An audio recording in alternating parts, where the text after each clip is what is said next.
கிருஷ்ணகிரி மாவட்டம் ஊத்தங்கரையில் 15 மணி நேரமாக கொட்டி தீர்க்கும் கனமழை காரணமாக தனித்தீவு போல காட்சியளிக்கும் ஊத்தங்கரை. விவரங்களோடு இணைகிறார் எமது செய்தியாளர் பிரகாஷ். வணக்கம் பிரகாஷ், இது குறித்த கூடுதல் விவரங்களை சொல்லுங்க. ஜனனி, கிருஷ்ணகிரி மாவட்டம் ஊத்தங்கரை பகுதி முழுவதும் பெஞ்சல் புயலால் தொடர்ச்சியாக 15 மணி நேரத்திற்கும் மேலாக இரவு முழுவதும் கடுமையான மழை பொழிந்ததால் ஊத்தங்கரை சுற்றுவட்டார பகுதியில் உள்ள அனைத்து நீர் நிலைகளும் முழுமையாக நீர் நிரம்பி தற்போது கரை புரண்டு ஓடுகிறது. மேலும் ஊத்தங்கரை காமராஜர் நகர் பகுதி, அண்ணா நகர் பகுதிகள் வீடுகளை சூழ்ந்த வெள்ளம், ஊத்தங்கரை பரசநேரி முழுமையாக நிரம்பி சேலம் திருப்பத்தூர் சாலையில முழங்கால் அளவுக்கு தண்ணீர் வெளியேறுவதால் சாலை முழுமையாக துண்டிக்கப்பட்டிருக்கிறது.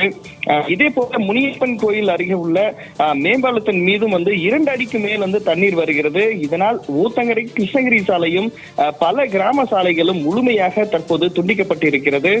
அதனால் ஊத்தங்கரை தனி தீவாக தற்போது காட்சியளிக்கிறது.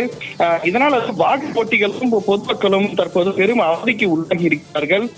மேலும் அந்த ஊத்தங்கரை பகுதியில் இருக்கக்கூடிய பரசநேரி கரையோரம் நிறுத்தப்பட்டிருந்த அந்த 4 சக்கர வாகனங்கள் அடித்து செல்லப்பட்டிருக்கிறது. பரசநேரி அந்த ஏரியானது முழுமையாக நிரம்பி அதிக அளவில் தண்ணீர் வந்ததின் காரணமாக ஓவர்ஃபுல், அதாவது வெளியேறின தண்ணி சாலையில் நிறுத்தி வைக்கப்பட்டிருந்த ஒரு லாரியும் தற்போது அடித்து செல்லப்பட்டிருக்கிறது.